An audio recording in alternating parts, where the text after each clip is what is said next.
Besi screen protector atau penahan sampah di saluran pembuangan air limbah warga Kota Lhokseumawe ke Waduk Pusong hilang. Akibatnya, sampah warga yang terbawa melalui saluran pembuangan tidak bisa tertahan di pintu saluran. Dan akhirnya Waduk Kota Lhokseumawe terancam dikotori oleh sampah. Hal ini disampaikan oleh Sekretaris Komisi A DPRK Lhokseumawe, Said Fakhri, yang turun langsung ke lokasi setelah mendapatkan laporan warga pada Senin 10 Februari 2025. Dirinya meminta agar besi penahan sampah yang hilang 2 minggu yang lalu segera diganti oleh Dinas PUPR Kota Lhokseumawe. Begitu juga politisi dari PNA ini berharap kepada warga Kota Lhokseumawe untuk bisa sama-sama menjaga aset publik yang ada di Kota Lhokseumawe agar tidak dirusak atau hilang, apalagi sampai mengganggu kepentingan publik secara luas.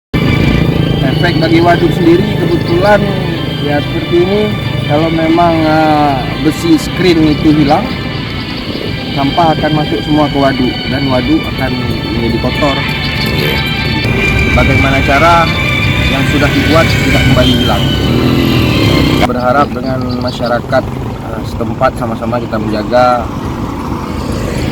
aset kita, khusus masyarakat Kota Lhokseumawe, untuk sama-sama menjaga lah.